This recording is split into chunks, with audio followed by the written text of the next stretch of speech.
经常刷 B 站的朋友们都知道 ，UP 主都是会塌房的，但不是每个人都能掏2200万买复活币。我的上一期视频仅存活了4天，就被打成了错误和不良谣言，并惨遭退回。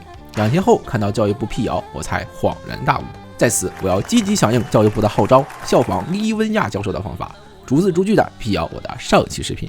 教师编制未来十分光明，根本不是庞氏骗局，请广大师范生和在职教师通过教育部官网等权威渠道获取政策信息，请勿轻信网络谣言。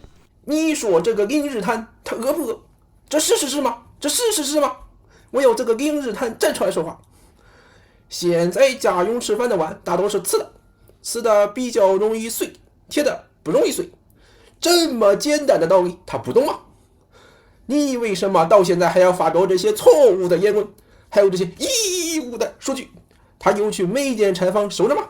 他有去采访每一位教师和师范生吗？而且灵活就业有什么不好？我观测到的也不一定是35岁，从22岁本科毕业到65岁退休都是有可能提前享福的。林日滩，我问你，你到现在为什么还要发表错误的言论？这种间谍特务走狗，还要来糊弄中国移民和世界移民。你如果不承认错误，就要把这个林日滩抓起来。好了，不开玩笑了。从我做第一期视频开始，我的视频文案大多都有参考文献表，以便我自己日后用得到的时候进行查证。教师编制这一期视频比较特殊，是我第一次把参考文献精确到了角数和页码，用的是芝加哥格式，连文案中的表格参考我都标注我出处。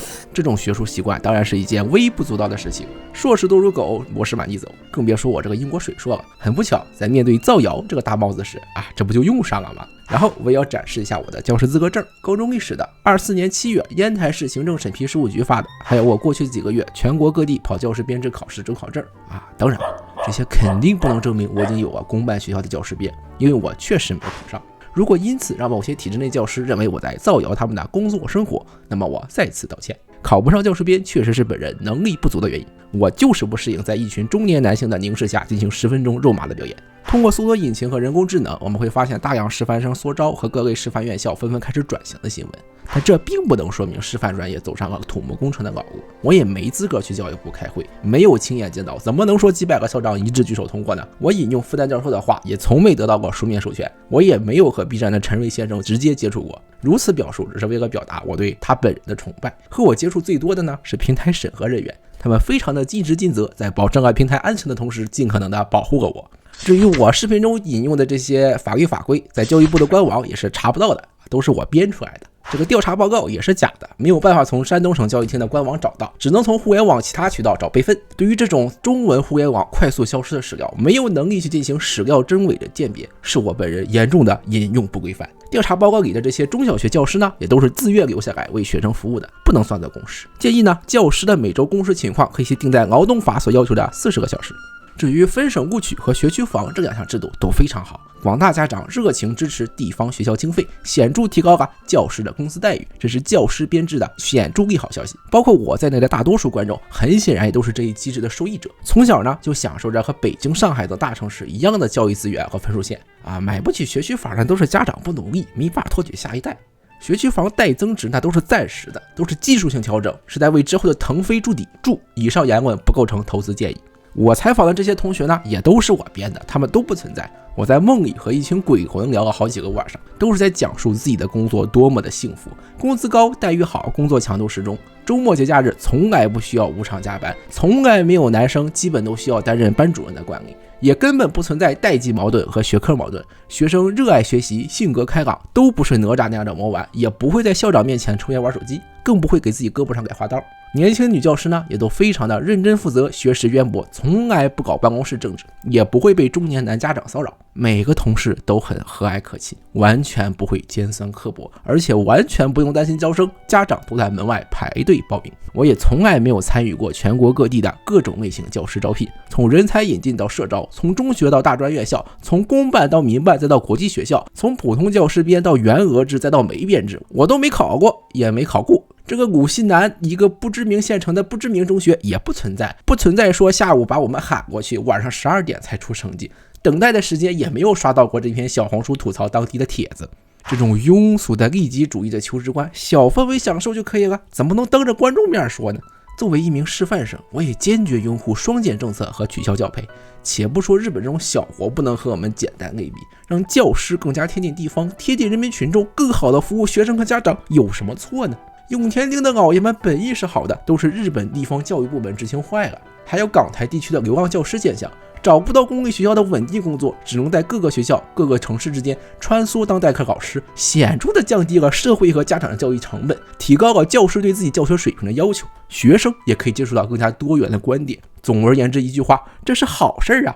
一项产业，它生产的产品最好的归属是投入再生产，而不是去市场上竞争和售卖。主要的利润来源是靠画大饼、拉投资赚投资人的钱。一般呢，我们管这个叫贾老板造车，或者许老板唱空城计。教师是灵魂的工程师，燃烧了自己，照亮了他人。其实我爸到现在都后悔，为什么没报山师大去当一个数学或者物理老师呢？他90年代选择学机械，就是因为觉得家里老师太多了，生活条件太好了，工资根本花不完，应该出去闯一闯。我外公的爸爸作为一位德高望重的医生，也没有因为在特殊时期说了几句实话就被打成大右派下放劳改。他的儿子不许读书，只能去当大头兵守海岛，最终融入了广大贫下中农的怀抱。作为一个学历史师范却在家啃老将近1年的无业游民，我出上期视频的本意呢，和当年劝退土木工程一样，都是要痛打落水狗。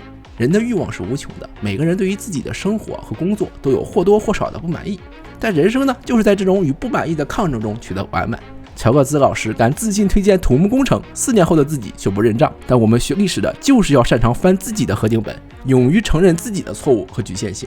我上期视频不走科甲正途，光在讲些歪门邪道，可谓是不忠不孝不仁不义。建议各位呢多学一学范进，多年怀才不遇，手不能提肩不能扛，但是一旦考上就是省教育厅厅长。因此我要在这里再次郑重辟谣，教师编制根本不是庞氏骗局。现在教师招聘形势大好，每个学校都抢着要人，并且普遍开出过万的月薪。当你上课的时候，面对的是积极认真的学生，他们认真的回答你提出的问题，你也有充足的时间去了解每一位学生的学习进度。回到办公室，你也不需要处理那些上级压下来的非教学任务，也不需要去磨什么公开课，可以安心的备课和批改作业。各位老师也不会半夜被学生家长电话所惊醒，搞出什么 PTSD。每天工作轻松，生活愉快，身体健康。教师编制欢迎每一位有着教师梦的大学毕业生。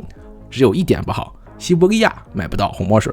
如果你喜欢本期视频，请点赞、收藏、加关注，欢迎充电加入粉丝群，支持本频道的持续创作。这里是名人谈，我们下期不一定什么时候再见。示范，张开嘴，让我知道我是谁。他把我向编制推，越过荆棘围，不得不停歇，黑锅在身上被爱晃，缓吧，永远不下坠。校长，请你告诉我，为什么事情那么多？家长，请你告诉我该怎么做，学生才不会躲。同一声落下，饺子同一声落下。我的脚下开了花，同一声落下，工作同一声落下，可以啦，可以变回孩子啦。